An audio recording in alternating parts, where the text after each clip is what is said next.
நேபாளத்தின் ரசுவா மாவட்டத்தில் உள்ள போதே கோஷி ஆற்றில் நேற்று காலை ஏற்பட்ட வெள்ளப்பெருக்கு அந்நாட்டில் பேரழிவை ஏற்படுத்தியிருக்கும் நிலையில் 300க்கும் அதிகமானோர் உயிரிழந்ததாகவும் 1500க்கும் மேற்பட்டோர் காணாமல் போயுள்ளனர் எனவும் அந்நாட்டின் வெளியுறவு அமைச்சகம் தெரிவித்துள்ளது. இதற்கிடையில் நேபாளத்தில் பாயும் போதே கோஷி மற்றும் திரிசூலி நதிகளின் நீர் கோசி ஆற்றின் வழியாக இந்தியாவுக்குள் வருவதால் பீகார் மற்றும் உத்தரப்பிரதேச மாநிலங்களுக்கு வெள்ள அபாய எச்சரிக்கை விடுக்கப்பட்டுள்ளது. இதனையடுத்து இரு மாநிலங்களிலும் முன்னெச்சரிக்கை நடவடிக்கைகள் தீவிரப்படுத்தப்பட்டுள்ளன. அதிலும் நேபாளத்திலிருந்து பீகார் வழியாக பாயும் கோசி நதி அடிக்கடி வெள்ளப்பெருக்கை ஏற்படுத்துவதால் பீகாரின் துயரம் என்று அழைக்கப்படுகின்றது. இந்நிலையில் கோசி நதி ஏன் இவ்வளவு ஆபத்தானதாக இருக்கின்றது?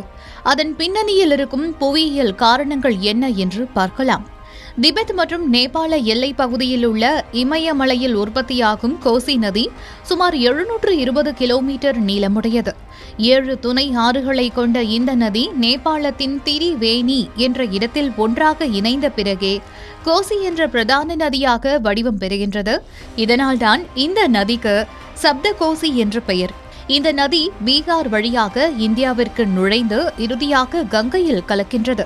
மேலும் இந்த ஆறு நேபாளத்தின் மலைப்பகுதியில் பெய்யும் கனமழை மற்றும் பனிப்பாறை பகுதிகளில் இருந்து வரும் நீரை சேகரித்து சமவெளியை நோக்கி வேகமாக கொண்டு வருகின்றன. மலைப்பகுதியிலிருந்து சமவெளிக்கு வரும்போது நதியின் வேகம் குறைகின்றது. இதனால் நதி கொண்டு வரும் மணல் மற்றும் வண்டல் படிவங்கள் அதிக அளவில் தேங்குகின்றன. இதன் காரணமாக நதி படுகை உடைந்து தண்ணீரை எடுத்துச் செல்லும் திறன் குறைகின்றது. இந்த வண்டல் ஆற்றின் படுகையில் தொடர்ந்து தேங்கும் போது நதியின் உயரம் அதிகரிக்கின்றது. குறிப்பாக ஆண்டுதோறும் சுமார் 10 கோடி டன் அளவுக்கு வண்டல் கோசி ஆற்று படுகையில் சேர்வதாக ஆய்வுகள் தெரிவிக்கின்றன. ஒரு கட்டத்தில் தண்ணீர் இயற்கையான கரையை உடைத்து தாழ்வான வேறு பகுதிக்குள் புதிய பாதையை உருவாக்குகிறது. இவ்வாறு நதி தனது பழைய பாதையை விட்டு விலகி புதிய பாதையை உருவாக்கும் நிகழ்வுதான் கோசி அவல்ஷன் என்று அழைக்கப்படுகின்றது. இதுவே காசி நதியில் ஏற்படும் வெள்ளப்பெருக்குகளுக்கு முக்கிய காரணமாகும். அதாவது கோசி நதி ஒரே பாதையில் நிரந்தரமாக ஓடும் நதி அல்ல, பல ஆண்டுகளுக்கு ஒருமுறை அதன் பாதையை மாற்றும் தன்மை கொண்டது. இதனால்தான் கோசி நதி பீகாரின் சோகம் என்று அழைக்கப்படுகின்றது. கடந்த 2008ஆம் ஆண்டு ஏற்பட்ட கோசி வெள்ளம் இதற்கு மிகப்பெரிய உதாரணம். நேபாளத்தில் கரை உடைந்ததை தொடர்ந்து கோசி நதி பல ஆண்டுகளாக பயன்படுத்தாமல் இருந்த பழைய பாதையில் திரும்பி ஓடியது. இதனால் பீகாரின் பல மாவட்டங்கள் மிகப்பெரிய வெள்ளத்தில் சிக்கின. இந்த பேரழிவில் 20 லட்சத்துக்கும் அதிகமானோர் பாதிக்கப்பட்டதாக கூறப்படுகின்றது.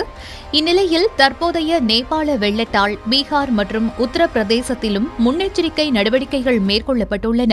நேபாளத்திலிருந்து வரும் நதிகளின் நீர்மட்டம் அதிகரித்தால் அதன் தாக்கம் இந்தியாவின் தாழ்வான பகுதிகளில் ஏற்பட வாய்ப்பு உள்ளது.